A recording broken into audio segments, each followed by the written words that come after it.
They've changed their mind. They've changed their mind, Richard, because they realise they're not making the money. They're hated in Hollywood. They're not even invited to the Oscars or the Emmys. So King Charles has to wake up, okay? Because the idea that Harry and Meghan are coming back here just to be private citizens is delusional. Prince Harry and Meghan Markle were to Megxit the most unhappy royal homecoming in history. Yes, they are on their way back, folks. The dastardly duo, the fake Duke and Duchess, have tonight confirmed a return to the United Kingdom. They informed King Charles on Sunday. 6 years after Harry and Meghan told the world that Britain was unbearable, toxic, racist, and so damaging that they had to escape it, the same couple are now preparing to come back, and the timing is raising a question that refuses to go away. Why now? Because this does not look like a sentimental homecoming. It looks like a pressure move. A move involving children, money, royal status, an increasingly complicated family, and a king who may have just discovered that saying yes to his son could create an entirely different nightmare for William and Catherine.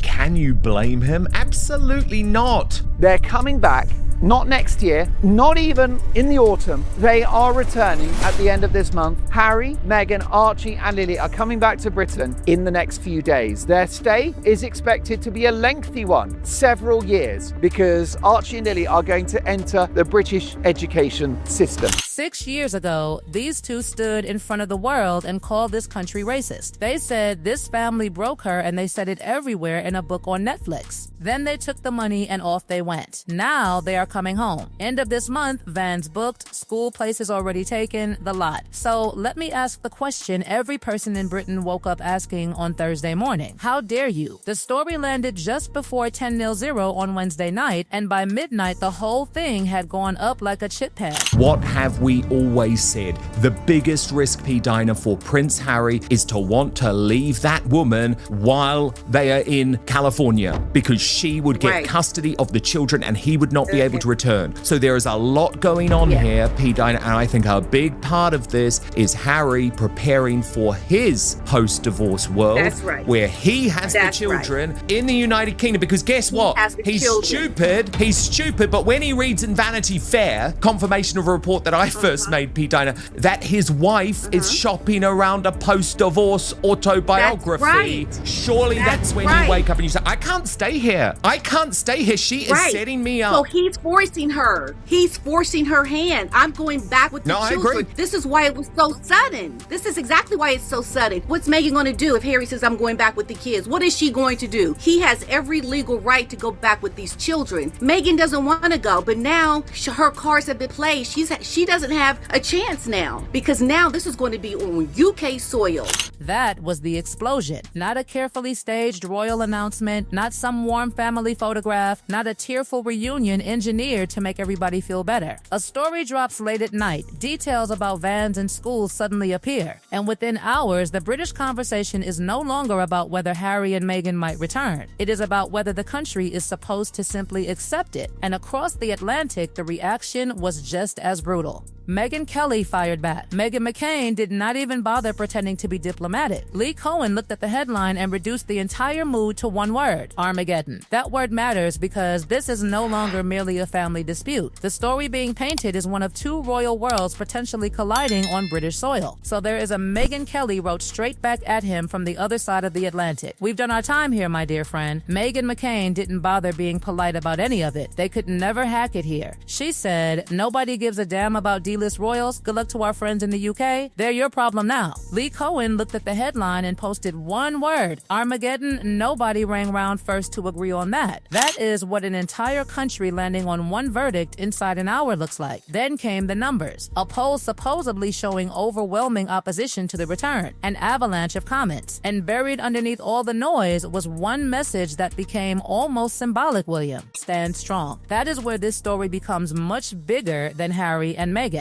Because the public reaction being described is not simply anger at two people coming home. It is anxiety about what their return could mean for the future of the monarchy, and particularly for William and Catherine. And on hearing this news tonight, I just urge Prince William and Catherine to stay strong. The public are with you. The British public do not want these chances and grifters and no good people who actually have been on a campaign to destroy the British royal family back on British soil. This is a nightmare they may not. They must not win. And then came another figure that instantly became ammunition for the outrage, 89% allegedly saying no. Whether that number captures every British opinion is another matter entirely, but the political and emotional message was unmistakable. Underneath thousands of reactions, 3 words climbed to the top: William, stand strong. Do you want them to return? 89% of you say no at this point. And under the biggest video of the night out of thousands of comments, the one that climbed to the very top was not about her at all. 3 words: William, stand strong. And that is the detail that makes the whole thing so uncomfortable. Because if Harry and Meghan really are returning, the person standing directly in the path of the consequences is not simply Charles. It is William, the brother who stayed, the brother who continued working, the brother who inherited the responsibility Harry walked away from. Suddenly, a decision made by one generation could become a problem inherited by the next. They are not in union. There is your story. The absolute audacity of it answered in 3 words by a stranger in a comment box. So let me say the part the papers are being far too polite to say out loud. Nobody wants this. Not the country, not the palace, not the brother, not even her. One man wants it. One weak king said yes. They are coming anyway. Then the warnings became even more serious. Peter Hunt, described as a longtime BBC royal correspondent, used a word that immediately changed the temperature: apoplectic. And then came the frightening possibility: 2 rival courts, William's court and Harry's court, operating within one country beneath one crown. Think about how explosive that sounds. One monarchy, one king, one future king, and 2 brothers whose relationship has already been pushed to the breaking point. Tom Sykes took the argument further, asking what happens when Charles invites Harry to Christmas, or when Harry decides he wants to appear at Remembrance Sunday. Suddenly, every royal event becomes a potential battlefield. Who stands where? Who arrives first? Who is photographed with whom? Who gets the invitation? Who gets the balcony? Who gets the family photograph? These details may sound superficial until you remember that royal symbolism is practically a language of its own. And then came the comparison nobody wanted to make: the abdication crisis. Robert Jobson reportedly described the situation as a crown divided, suggesting the rift could become the worst in generations. That is the nightmare hiding underneath the homecoming story, because Harry and Meghan are not merely returning to a private life in Britain. According to the narrative being pushed, they are returning into the orbit of the institution they spent years criticizing, and William and Catherine are the people expected to live with the consequences. The deepest emotional wound, however, is said to go back to what happened after the Oprah interview: the abuse, the threats, the online hostility, and everything that reportedly followed. That history does not disappear because children are involved. It does not evaporate because a king wants to see his grandchildren. And this is where the story becomes less about forgiveness and more about boundaries. If Harry and Meghan are allowed closer to the institution again, does that reopen old wounds inside the Wills family? But then comes the claim that turns the entire story from family drama into financial desperation. The argument being pushed is that Harry and Meghan's American chapter has not produced the empire they expected. Netflix opportunities allegedly cooled. Speaking opportunities allegedly declined. Their public influence allegedly weakened. And Meghan's carefully constructed California identity suddenly becomes difficult to reconcile with a move back to England. The criticism became even sharper when the Netflix relationship was dragged into the argument, along with claims about Meghan's projects and Harry's speaking engagements. The numbers being repeated were dramatic. A speaking fee that allegedly once approached $1 million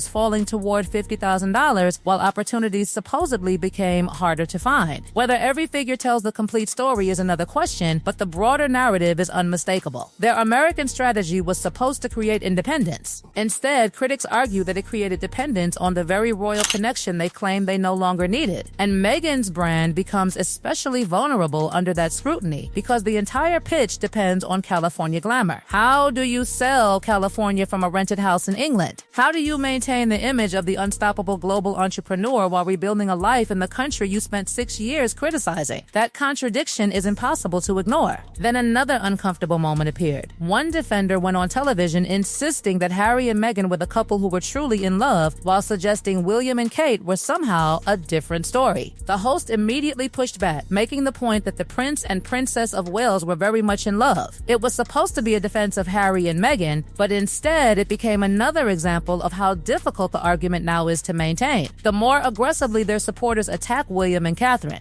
the more attention attention gets directed toward the very contrast they are trying to erase. And then the story moves directly toward Charles. According to the narrative, Harry learned that the return was acceptable through a telephone conversation, leaving the king facing a decision that could have consequences far beyond a father wanting to see his grandchildren. Robert Jobson described the situation as Harry effectively presenting Charles with the fait accompli. The children were coming. The family would be established in Britain. The king could see more of his grandchildren. What father would openly reject that? And that is precisely where the pressure lies. Charles can be a king and still be a father. He can understand the constitutional consequences and still want his grandchildren near him. But every act of compassion can create another political problem. The palace response, as described in the original narrative, was carefully worded around Charles welcoming the opportunity to see more of his family privately. But critics immediately interpreted that language as something very different from enthusiastic approval. They saw a king reacting to circumstances already created for him. And William's position becomes increasingly uncomfortable because he is the heir who must eventually inherit not only the crown, but every unresolved family dispute attached to it. The argument is brutally simple. Charles can say yes today, but William may have to deal with the consequences tomorrow. And that is where the entire 6-year story comes crashing back into view. Harry and Meghan once said Britain was too toxic, too hostile, and too damaging to remain in. Now they are reportedly preparing to return with their children. William and Catherine are expected to absorb the consequences. Charles is caught between fatherhood and kingship. The public is watching every move, and the royal institution is left with the one question nobody can answer for it. If everything they said about Britain was true, why come back? Maybe this really is reconciliation. Maybe it is family. Maybe the children genuinely changed everything. Or maybe the clock simply ran out on the California strategy and the royal connection became valuable again. Because if William eventually becomes king, the rules could change dramatically. The titles, the access, the invitations, the proximity, all of it could become far harder to control from the outside. So perhaps the most revealing detail is not that Harry and Meghan are coming home. Perhaps it is that they are coming home while Charles is still the one making the decisions. And that leaves William standing in the background, waiting, watching, and inheriting whatever happens next. The public may call it a homecoming. The palace may call it private family life. Supporters may call it reconciliation. Critics may call it desperation. But if this really is a deadline rather than a reunion, then the most important chapter has not even begun. Because the real test will come when the doors open, the cameras arrive, the family gathers, and William has to decide exactly how much of the old royal world he is willing to let back in.